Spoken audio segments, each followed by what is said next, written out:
एक बार भगवान से उनका भक्त कहता है कि प्रभु, आप एक जगह खड़े खड़े थक गए होंगे। एक दिन के लिए मैं आपकी जगह खड़ा हो जाता हूँ।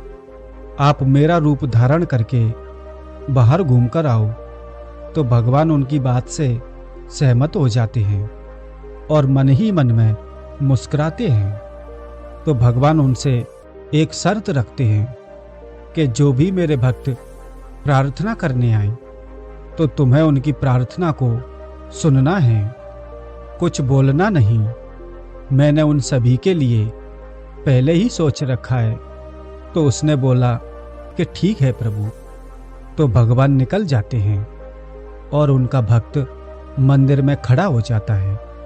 तो प्रभु का एक भक्त आता है और आकर के अपना माथा टेकता है और बोलता है, हे प्रभु, मैंने नया बिजनेस चालू किया है, उसे सफल कर देना प्रभु। और वो जैसे ही माथा टेकता है तो उसके पैसे गिर जाते हैं। तो भगवान का भक्त जो मंदिर में खड़ा था वो सोचता है कि उसको बोल दूं कि आपके पैसे गिर गए, लेकिन शर्त की वजह से वो नहीं कह पाता है।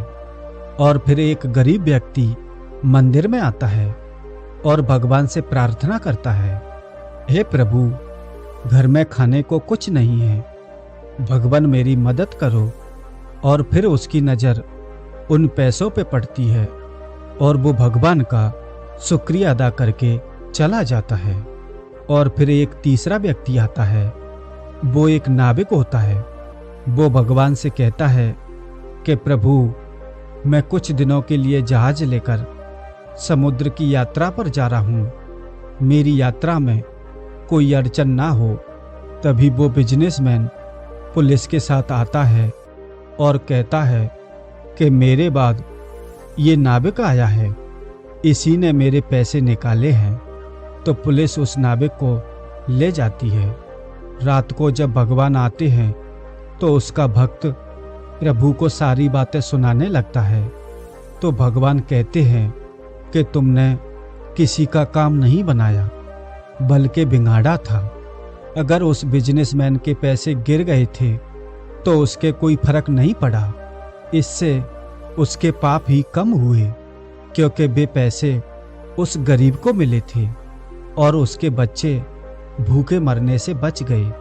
रही बात नाविक की, तो वो जिस यात्रा पर जा रहा था वहां पर तूफान आने वाला था, लेकिन उसको जेल में जाने से उसकी जान बच गई और उसकी पत्नी विधवा होने से बच गई। दोस्तों, इस कहानी का सार ये है कि हमारी जिंदगी में जब ऐसी प्रॉब्लम आती हैं तो हमें लगता है कि भगवान मेरे साथ बुरा क्यों करता है, लेकिन भगवान किसी के भी साथ बुरा नहीं करते।